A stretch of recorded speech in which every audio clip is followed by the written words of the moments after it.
Hey, it's Cassandra Lopez with Remax Exclusive and with my business partner Darren Rivers with Remax Exclusive. We're just heading up to Squim to check on a couple of listings, but I wanted to make a video on perspective, I think, and a common trend that we're seeing with people who are discouraged by the market that we're in. They're saying that sellers are being greedy and that everything's way overpriced and buyers are overpaying. That's a big one. So we just kind of wanted to address a couple of those topics because I think that's not true.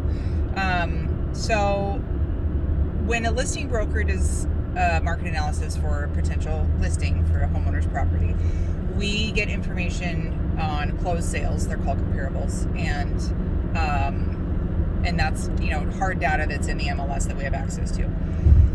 And then we tell the seller, hey, based on the comparables, we think your house is going to sell between, this number and this number. So say, we'll just say a nice even number, like 400,000, right?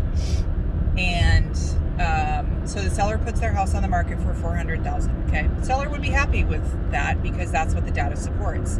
Having said that, knowing just the trend of the market, obviously we think it likely will sell for more, right? The deal is that when a group of ready, willing, and able buyers, so that is also another way of saying the market. So when the market sees this house and they place an offer on this house, they're going to offer what they think is fair. And a ready, willing, and able buyer, they're fully pre-approved, they have the funds to close, all that stuff. They're solid buyers. That's your buyer pool, that's your market.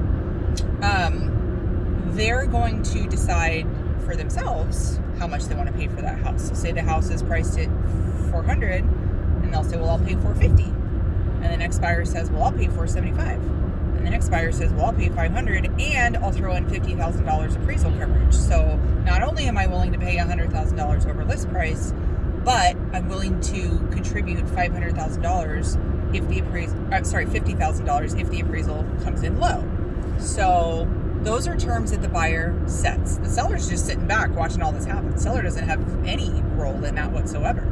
So effectively, it doesn't matter what market you're in, the buyer always sets the price. The seller just picks one. The seller just chooses an offer. They're just hanging out waiting for the offers to come in, and they just pick one. And obviously sellers are benefiting because the buyers are doing that, so the sellers are netting more, so that's good for them. But that's not them being greedy. They're not sitting back saying, well, I listed my house at 400 and you gave me a full price offer at 400 and I'm going to counter you at 500. Like, no, that's not happening. They're listing it at 400 and they're getting multiple offers over list price because that's what the market says it's worth. And back to the comparable data that we use for evaluating properties and coming up with a price range, those sold prices were based on what those buyers were willing to pay. So effectively, those buyers set the comparable price that led to a solid list price for a homeowner's property, and then a new round of buyers is going to come in and bid it up. It's classic supply and demand. It doesn't have anything to do with sellers being greedy. It doesn't have anything to do with taking advantage of anybody.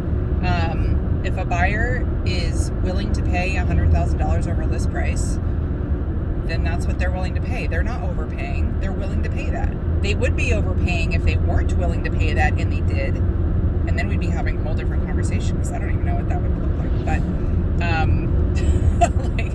I'm not willing to pay that, but I'm gonna, So the buyer always sets the price. Doesn't matter if we're in a buyer's market, seller's market, neutral market, doesn't matter. The buyer always sets the price. The listing is offered at a certain list price based on what similar properties have sold in that area. So anyway, that's just a common thread I'm seeing, and it was I don't think I agree with it, and so I just kind of wanted to throw my narrative on it. What do you think, Darren? I'm glad I was able to contribute. He's doing the driving. So anyway, let's start a conversation. Tell me what you think. Write in the comments below your thoughts, your opinions. I would love to start a discussion. Make it fun. Keep it clean. All right, talk to you soon.